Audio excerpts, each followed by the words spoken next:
there. My name's Melanie. I work at Corazon Holistic Health. I'm one of the counselors there. For those of you who work with me, hello. For those of you who don't, welcome. It's nice to see you. Today, I'm going to talk about the science of connection and what that means for us. Just a little background on what I do regularly is I do a lot of trauma counseling. So with that, when we have an experience that's traumatic or that is violent, we have the experience of disconnection, which makes our system of safety, so our nervous system, feel off and can feel what we call hypervigilant. And I'm going to talk a little bit about the processes and the words that we use to describe those things and give some examples so you all have an understanding of like what that might look like in your own life and how that shows up for you. So the three concepts we're going to talk about today are neuroception, co-regulation, and limbic resonance. Probably not in that order, but that's the way that those are the three things that we're going to talk about. Most of this information comes from the work of Stephen Porges and Deb Dana. They are, well, Stephen Porges is the scientist behind polyvagal theory, which is the science of safety. So that's how we get a lot of this information, but they've incorporated neurobiology and all the really cool things that have been happening over the past 20 plus years to really help us understand the brain and some of the mechanisms that make us human. And then also the things that disrupt any of those mechanisms that we might come in contact with. So I'm going to start with neuroception. That comes specifically from Stephen Porges. He defines it as a subconscious process for detecting and evaluating your environment for threat, safety, or danger. We use our five senses to do that. That's a really important piece of it. This is all stuff that happens way before you ever know how you're feeling about a situation or what you think about a situation. So it really goes against that idea that we think, feel, and then behave. This has that process starting far before that. And when I say far before that, it is still an extremely quick process. So figuring out what those sensations are can be challenging. It's one of the things that I do with DBR, which is deep brain reorienting. And that actually helps us when our detection system gets stuck. But what will happen is that you will detect a situation. So you come home or you're leaving a grocery store or your place of business and something feels off. And there are all of these sensations that comes in through your body. You may notice the rustling of leaves that isn't typical and the wind isn't blowing. So you don't feel that on your skin. And you may smell something faint in the air that seems out of place. All of those things are detection systems. Best case scenario, one of the things that'll happen is maybe your spouse came home early from a trip and he's waiting for you and he has a dozen roses. Like super exciting that is detected. And while we're thinking it could be a threat, then when we see the spouse and their safety, it feels really great.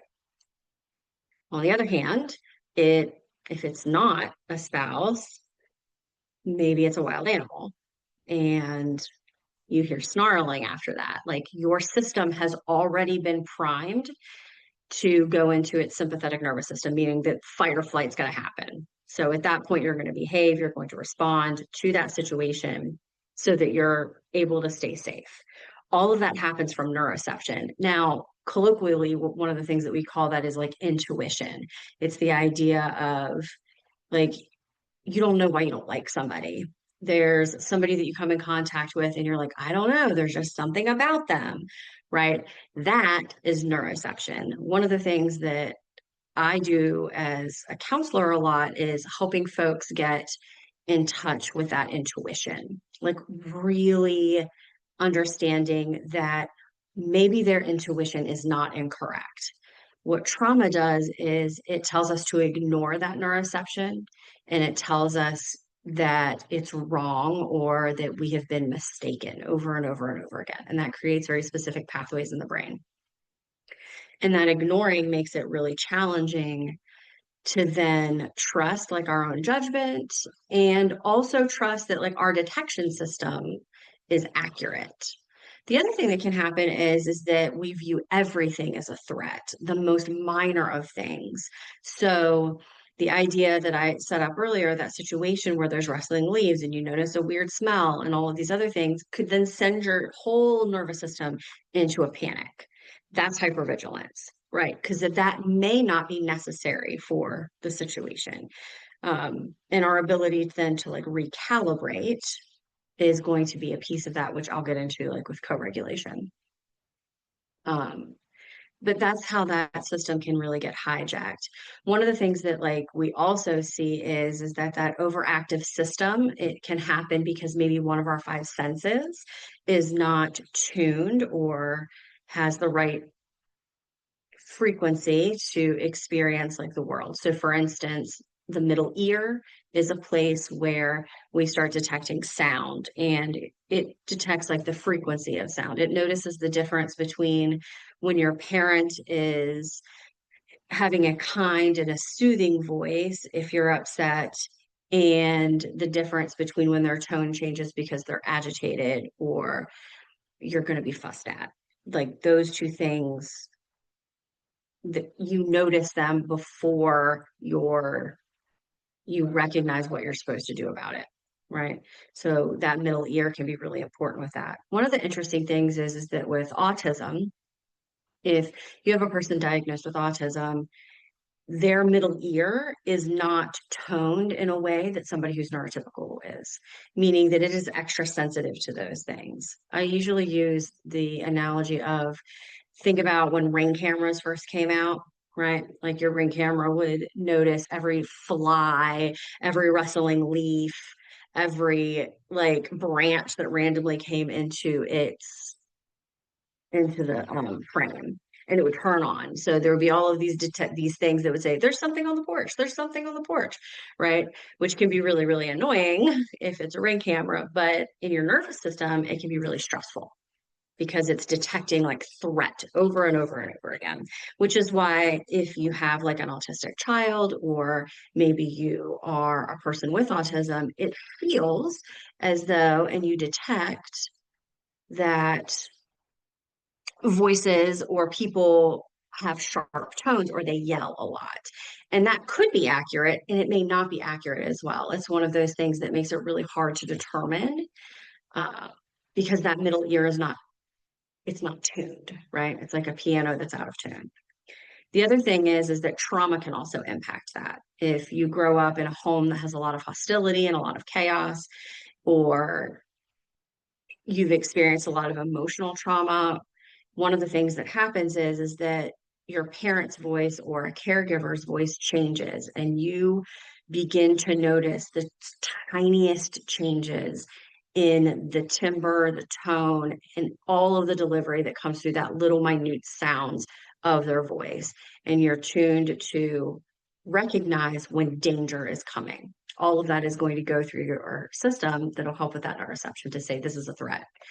Now, once we leave those homes, or maybe when we're at school or we're at work or with other people, we may have a reaction that is either outsized to that experience or even undersized, right? So that it doesn't react in the way that actually keeps you safe because it's either been on for too long so that your battery is low, or it doesn't detect the things that we actually want it to detect. And that then creates that system not feeling safe and then maybe experiencing more unsafety, which then reinforces that idea that there is something wrong with your intuition and your judgment. So those are all of those things that kind of spiral to make it really, really challenging to navigate the world when your neuroception isn't as accurate as we would like for it to be. Um, the good news is I'm telling you all these gloom and doom things. The good news is that there's actually like treatment for all of those things. Uh, all of the clinicians, like here at Corazon, myself included, we are trained in a variety of different modalities that help with that, and EMDR, DBR, and Safe and Sound, SSP. All of those things help with those systems to help like our neuroception be more accurate. So that's that part. The second part. So if we think of this like on a continuum, I want you to think of it as like a triangle where neuroception is at the very top, and then you can go to these other two like places potentially, right? One of them is this outside influence, which is called limbic resonance, and the other one is another outside influence, which is co-regulation. Let's start with co-regulation. Co-regulation is the process where we attune to a partner or an adult child relationship or adult caregiver relationship, and we manage our emotions together by creating safety within our own nervous system. It's a protective process. It is, again, like if you've worked with me, you probably hear me say, like, what all people need is we need to be mirrored, seen, and celebrated. So that mirrored piece is really, really important. It's when your child falls down, right? And they skin their little knee and they're looking at you for like how they're supposed to respond, right? And if there's blood and we have stuff there, we're going to say, oh, baby, that hurts, right? And when you say that, it's almost like this permission giving. It is allowing them to say, like, oh, my neuroception is correct. Like, this is painful. And you saying that validates the experience. And then they might come in and they want this hug, right? That hug, and then that gentle rocking that you might do, or the rubbing of their back, or your soothing voice, all of those things like help with co-regulation. It does two things. If you are rubbing their back and you're rocking, you're noticing that rhythmic back and forth bilateral stimulation, and so is the child. So then both of you regulate and you're both able to take that breath, and then it feels more like you're better able to manage it in that moment, right? And the temperature in the room kind of comes down a little bit. That's co-regulation. Um, there's a little story. My child at about 3 years old, they like to stick their fingers in places that they do not belong. Well, my little bit decided that it was a grand idea to inspect the hinge side of a door at a tennis center, and it closed on our little tiny finger when we were exiting a bathroom. Needless to say, the shriek that came from my child's like body was, it made my neuroception like immediately say something is wrong and there's danger, fire, fire, fire, like go, go, go, go, go. Right. So we obviously like get the child's hand like out of the door and all of these things. And my child is like obviously crying. It's mangled. It's gross. It is not great. I'm looking for ice. I'm also trying to find my husband who is there, like doing a presentation or something, so we can go to the emergency room because one of us has to like put pressure on this little hand and the other one's going to need to drive. Well, through that process, right? Like at first, I'm freaking out, and so is the kid. So there is no co-regulation going on. The only co-regulation is for that of like it's turned up. We're at 11. Everybody is not okay, right? After a while, what I do is I hold like that finger together and I start asking Kennedy to blow out the candles, which is the act of just blowing outward so you can re-regulate your own feelings, but I'm doing it with her. So I'm like, let's blow out the candles, baby. And I'm doing it like that. But Kennedy, of course, is, and it's not, it's not completely effective yet because we're trying to re-regulate. But as I do it, I'm re-regulating. And then Kennedy is able to down-regulate a little bit, right? And then I do this thing where Kennedy has always liked music, and my husband and I both sing to her. So I sang a song because that's what she wanted. Like we sing a song. Eventually, like by the time we are through the emergency room doors and we are waiting for a nurse, my child has passed out on me with this mangled finger. There's been no pain medication. There has been no intervention yet outside of like me holding pressure on it and singing a song. And the child has been able to downregulate enough to fall asleep. All of that had to do with co-regulation. Um, just so you know, the kid's finger is fine. We did not actually like have to remove it or anything like that. We had to have a couple stitches and there was no nerve damage. So that's good. Yay. Kennedy's able to use that hand. One of the other interesting things about that story is that as Kennedy is sleeping and I'm finishing the song, I look up and see my husband. And I'm good until then. And then the man's crying. And then I start crying. So then our co-regulation then ends up matching each other instead of me matching like with Kennedy, right? But that's another example of like co-regulation. There was a connection there. There was a like, oh my gosh, okay, I'm taking this deep breath. My nervous system is on fire and this is really stressful for both of us. Right. It actually was, I know it seems like a silly thing. My husband's actually over here and he's looking at me like, why are you telling the story? It shows our connection like as well, right? We were both in this moment that was very stressful and we were taking that collective breath out and tears were going to come with it because it was stressful. But that's what co-regulation looks like. So co-regulation can come in a lot of different ways. I used like breath to show it. There's also physical comfort that comes with that. That's why lots of us tend to like hugs. Like we want to be hugged, like if we're sad or if we're struggling with something. Um, like my child likes to have their back rubbed or their head massaged or any of those things if we're feeling really, really stressed, because it helps our nervous system like down regulate a little bit. One of the cool things about co-regulation that I think is really valuable is that it doesn't just have to happen between like somebody you're really close to, like a caregiver. Because sometimes, as we know, like that's disrupted. It can also happen between like a client and a therapist. So if you're going through EMDR and you're with your clinician and you really trust that person and you're scared and they're using soothing voice and telling you everything's okay and telling you that this is hard and validating that experience, your nervous system's going to feel just a little bit better because my nervous system, again, is leveraging its own calm to help calm yours. Our nervous systems are communicating with each other all the time. They always communicate.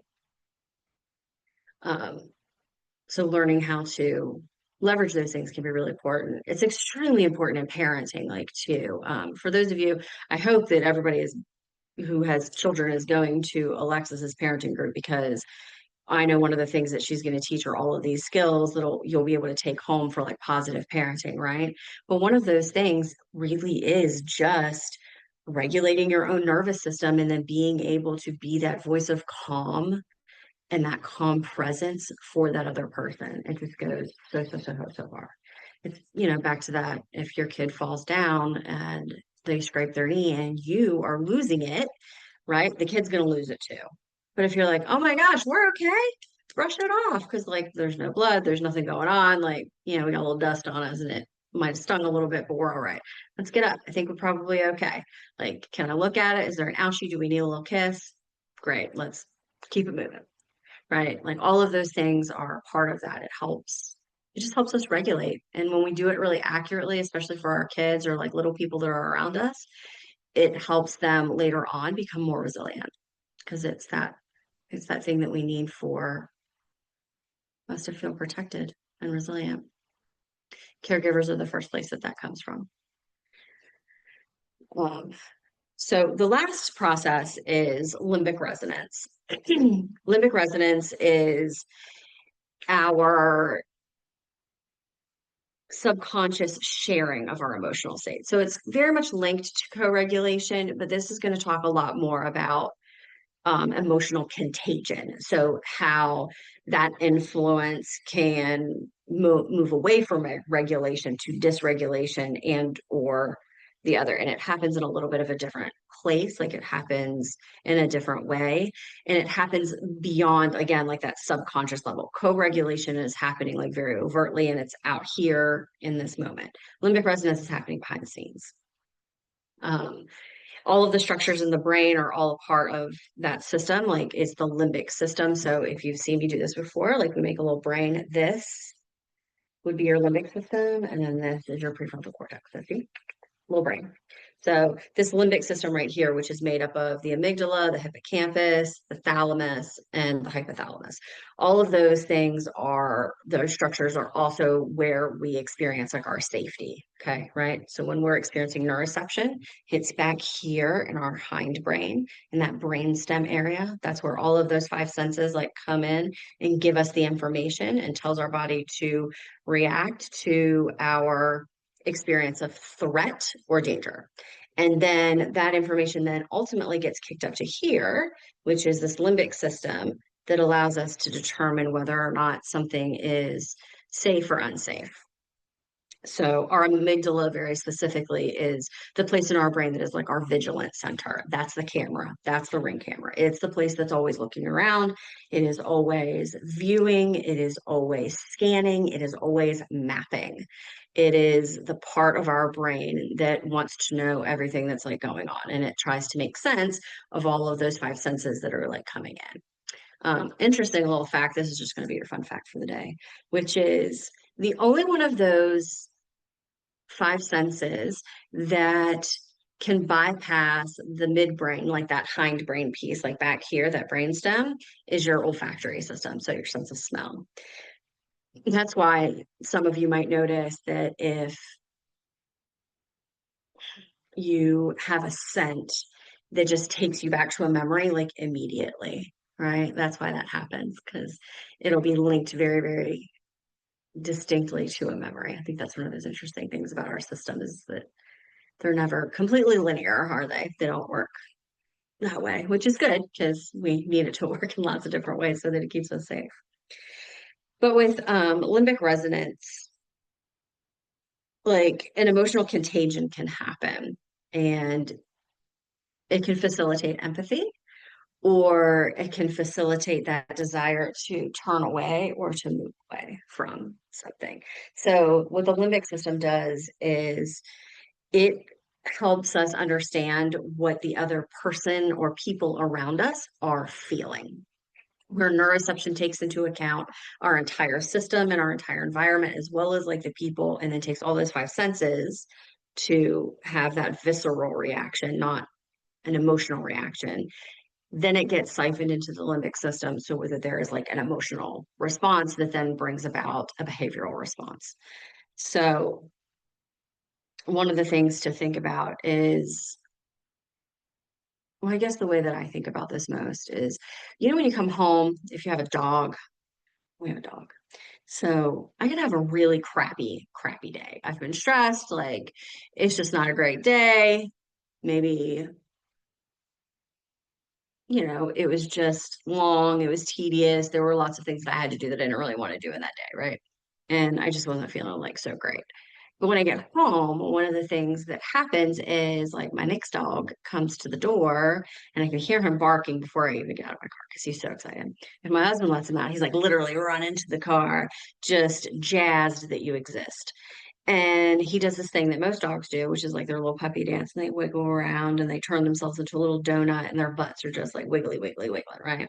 I can have the worst day in the world, but like for whatever reason, like seeing that like wiggle, he knows that I don't feel good, but his body is like, I'm still excited to see you. So what then happens is that my system might tell him not to be super, super like engaged because I might fuss at him because he's a little too wild. But then his system tells me, like, okay, like the day's over. I'm with my puppers now and everything's good. So it kind of brings that emotional information like here. So maybe I'm not quite as spun up as I was when I came home. Like it downregulates like a little bit. It makes it feel a little bit better. It also happens, you notice it if you've ever interacted with like a baby and those babies that have just learned how to smile, right? Um, you must be a monster if you're not smiling at these little babies back. Because it's hard not to do that. Your little system is looking at this tiny little person and they're smiling at you for seemingly no reason at all, but you're probably going to smile again too. You're going to smile at them.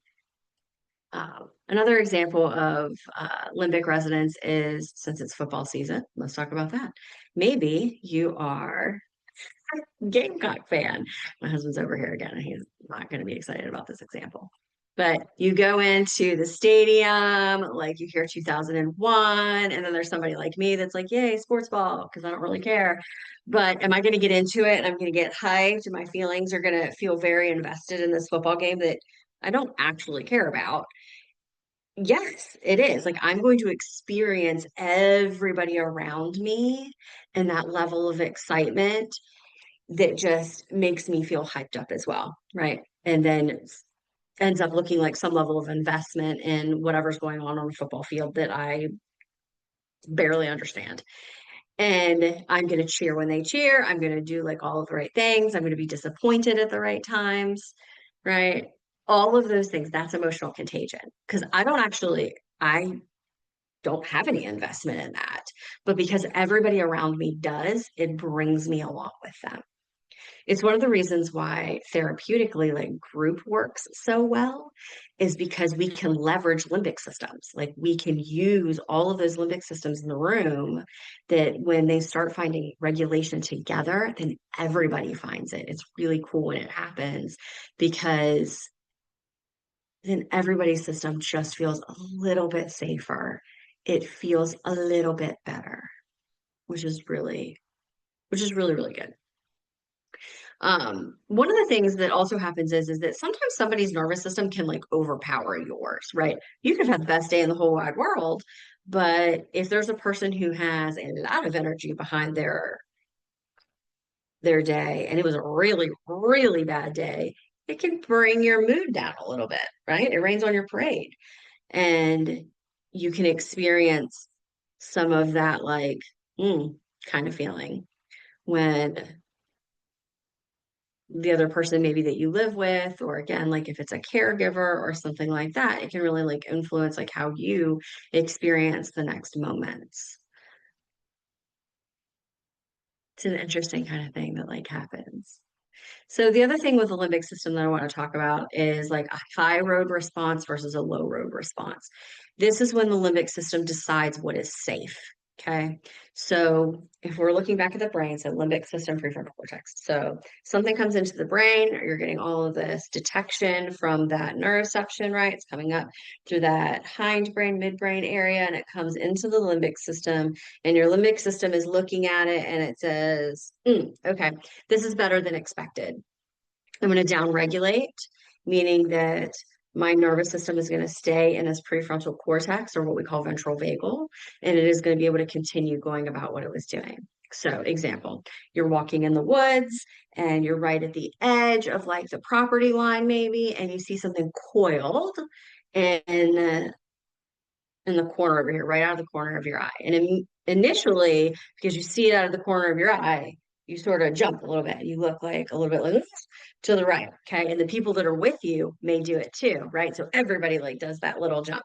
So that's like, right. That's what we're seeing is limbic resonance. Everybody experiences that together. Then once you look and you have the ability to look at it fully and you're like, oh, that's a garden hose. Or maybe it's a bundle of sticks that's like kind of in a little circle or whatever. And you're like, great, that's not dangerous. You take a deep breath and you're like, hey guys, it's just this. You're re-regulating, and then everybody else around you is re-regulating too. Right. So then like what happens is like you regulate back down, you go to ventral vagal, you're having a grand old time with people that are with you, and you go and you enjoy the outdoors and you're doing all of these things, right? But your system did what it was supposed to do. It alerted you like, hey, there's something out of the corner of your eye that could be dangerous, right? We want to do that. I want to know what could be dangerous. But then I want to be able to re-regulate really, really quickly when the danger when it's determined that whatever I experienced was not danger, right? Like that's important because we don't want our nervous systems to remain at that elevated level because eventually they're going to crash and we get tired and then it makes it harder to detect the things that we need to detect. So that's when it's the high road response. That's a high road. So think of it as it's going higher in your brain tissue, right? Higher level response. It's a slower response. Uh, it's a rational response usually because it can say this is what's going to happen in the future. Nothing if I walk past this garden house, right? Like it's not that big of a deal. Like I have all the rational thoughts. I have everything that I need like at my disposal. Okay, different example. use it as a low road response. In this response, you are swimming and an undertow like is catching you and you get ripped out to sea in a certain place. And say you're not doing very well and you are feeling very scared and you're alone and there's nobody there to like help you and no one saw what happened. And it can feel very overwhelming. And eventually, maybe your head goes under the water. When your head goes under the water, something's going to happen. Like you're going to either need to find how to like get back up, but if you don't, something else is going to happen. Like your body is going to breathe eventually, even with your brain underwater, even with your whole body underwater. And the reason why that happens is because you're having a low road response. A low road response always goes towards safety and goes towards like us living. Well, we have to breathe to live, correct? So I know I don't have gills like sitting here. I do not breathe water. I don't have the capacity to do that. But if my head goes underwater long enough, I'm going to take a deep breath. And so does everybody else. Like that's one of the things that they're like going to do because their low road system got engaged and it said, you have to breathe. And then you did. That's how people drown, right? That happens in like a lot of different ways, but that's probably the most extreme and probably terrifying example I could have given. So yay for me. Um, the peanut gallery over here. I wish you could see him like what I'm saying.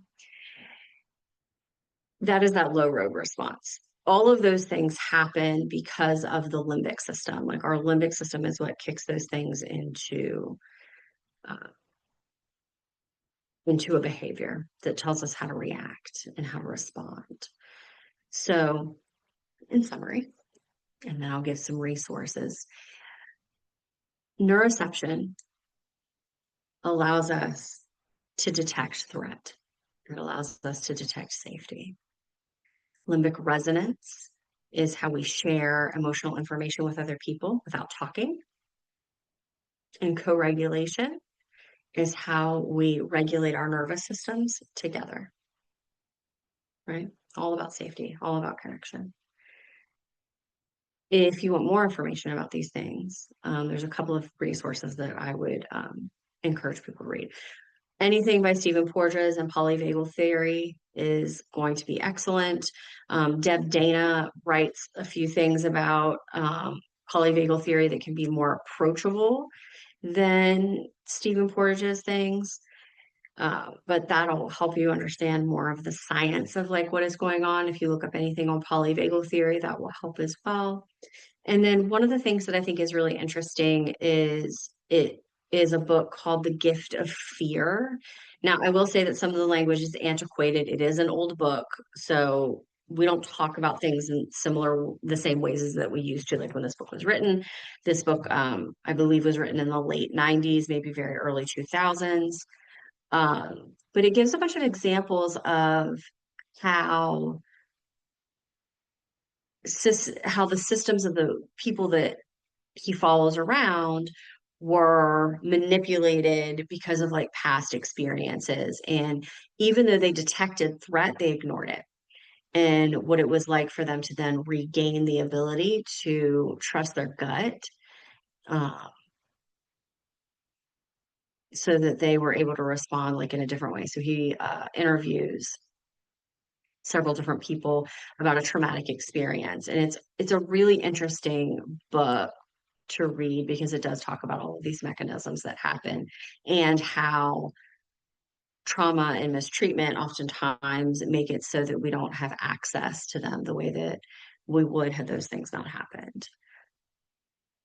If you're interested in getting your nervous system more attuned, I would absolutely encourage you to look at EMDR or DBR or SSP.